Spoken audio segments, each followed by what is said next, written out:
Bertrand Montubert, je suis président du CNIG, le Conseil national d'information géolocalisée.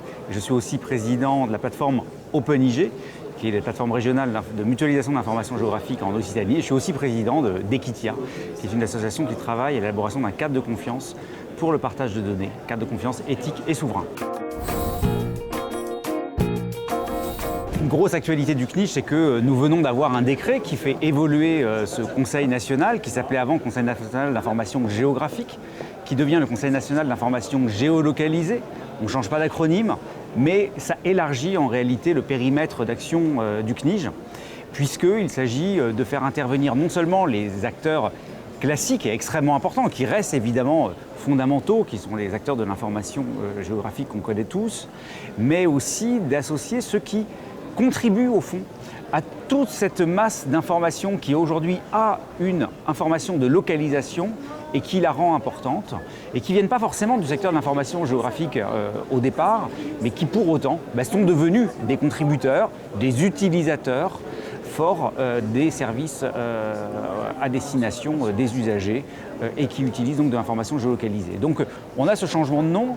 Ce n'est pas cosmétique, c'est évidemment une volonté, encore une fois, d'élargir le périmètre des acteurs. Et cet élargissement, d'ailleurs, il se traduit par une évolution du conseil plénier dans lequel on a des nouveaux acteurs, comme OpenStreetMap, par exemple, qui fait son entrée, comme Open Data France également, qui fait son entrée. Et puis des acteurs de l'État, comme l'INSEE, qui n'en faisait pas partie, le ministère en charge des Transports. Donc vous voyez, on arrive à avoir maintenant un cadre un petit peu plus large, et puis aussi des missions qui sont renforcées.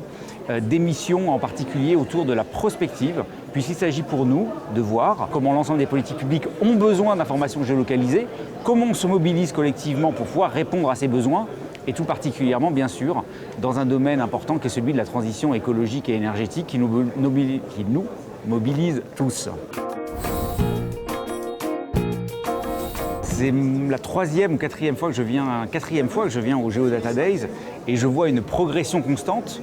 Progression dans le nombre de participants et c'est vraiment impressionnant de voir toute cette communauté qui se retrouve année après année. C'est devenu vraiment un événement qu'on marque d'année en année dans nos agendas pour ne pas le rater. Ça, c'est un premier élément qui est très fort.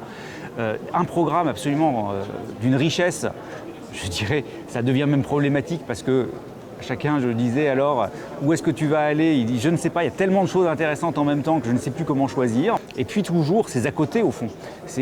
Voilà, ce qui se passe en dehors des ateliers, des tables rondes, ces rencontres qu'on peut faire. On a, je dirais là, à portée de main, une très très grande partie des acteurs qui comptent dans l'information géographique ou géolocalisée. Et ça veut dire que c'est finalement extrêmement productif d'être ici parce que voilà, on rencontre ce qu'on a besoin de rencontrer tous les ans. Donc je crois que c'est vraiment le rendez-vous annuel de la géomatique.